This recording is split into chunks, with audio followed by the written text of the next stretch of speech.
अस्सलाम वालेकुम दोस्तों, रोज़मर्रा ज़िंदगी में हमारा वास्ता कई तरह के लोगों से पड़ता है।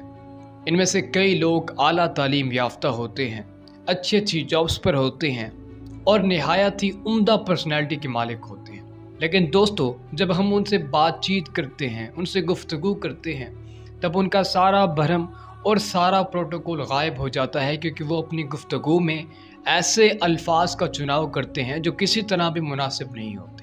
आप भी कई ऐसे लोगों से मिले होंगे जो बज़ाहिर तो बहुत आला पर्सनैलिटी के मालिक होते हैं, अच्छी जॉब पे होते हैं, अच्छे पैसे कमाते हैं और अच्छी तालीम के हामिल होते हैं, लेकिन वो ऐसे ऐसे अल्फाज या ऐसी ऐसी गालियां बकते हैं कि आप हैरान रह जाते हैं। दोस्तों, तरबियत एक ऐसी चीज़ है जो घर से की जाती है और ये तरबियत आपको सारी ज़िंदगी राह दिखाती है कि आपने कब कैसा बोलना है, किस तरह से सुनना है, किस तरह से चलना है, किस तरह से अपनी गलती तस्लीम करनी है, किस तरह बड़े का अदब करना है, किस तरह छोटे पे शफ़क़त करनी है। और ज़िंदगी के हर मोड़ पर ये आपको एक अलार्म देती है कि आपने इस मकाम पे ये करना है और किस तरह गुफ्तगू करनी है और अपनी गुफ्तगू में किस तरह के अल्फाज का चुनाव करना है। देखें दोस्तों, अगर आपका लहजा साफ़ नहीं है, आप अच्छी गुफ्तगू नहीं कर सकते या अपनी गुफ्तगू में आप 2-4 गालियाँ फ़र्ज समझते हैं, ये आपकी पर्सनैलिटी पर बहुत ज़्यादा बुरे असरात मुरतब करती है। दोस्तों, अच्छे अल्फाज के इस्तेमाल से, अच्छी गुफ्तगू से आप लोगों को जीत सकते हैं, लोगों के दिलों को जीत सकते हैं, यहाँ तक कि आप पूरी दुनिया को जीत सकते हैं। और दोस्तों, याद रखिएगा कि आपको इग्नोर तभी किया जाता है जब आप फजूल गुफ्तगू करते हैं, जब आप नेगेटिव गुफ्तगू करते हैं, जब आप गालियां देते हैं, क्योंकि लोग ना तो गालियां सुनना चाहते हैं और ना ही मायूस बातें सुननी चाहते हैं, ना ही वो थकी हुई बातें सुनना चाहते हैं। लोग वो बातें सुनना चाहते हैं जो उन्हें उम्मीद दिलाएं, लोग वो बातें सुनना चाहते हैं जो उन्हें मोटिवेट करें।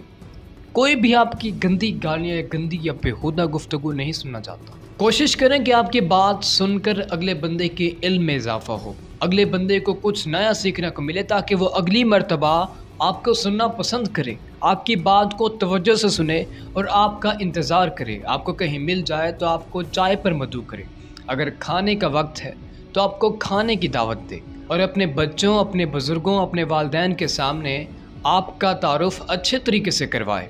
और दोस्तों, एक और अच्छी बात मैं आपको बताता चलूँ कि हर वो शख्स जो आपको आपकी गलती बताता है कि आप में फ़लाँ खामी है, आप इस खामी को ठीक करो, आप में फ़लाँ गलती है, तो उसका शुक्रिया ज़रूर अदा किया करें। बकौल वासिफ़ अली वासिफ़ के उस गुनाह का भी शुक्रिया अदा करें जिसने आपको सजदे में डाल दिया है।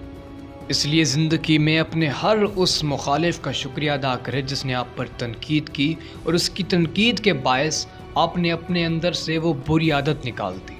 उस शख्स का शुक्रिया अदा करें जब वो आप पर तनकीद करता था तो आपको बड़ा बुरा लगता था, उसकी पोस्टें बड़ी ख़तरनाक थी, उसकी आवाज़ जब वो निकालता था आप पर तनकीद करने के लिए तो सीधी दिल पर लगती थी, चोट लगती थी दिल पर। लेकिन अगर उसी की वजह से आप सही राह पे आ गए हैं तो उसका शुक्रिया अदा कीजिएगा।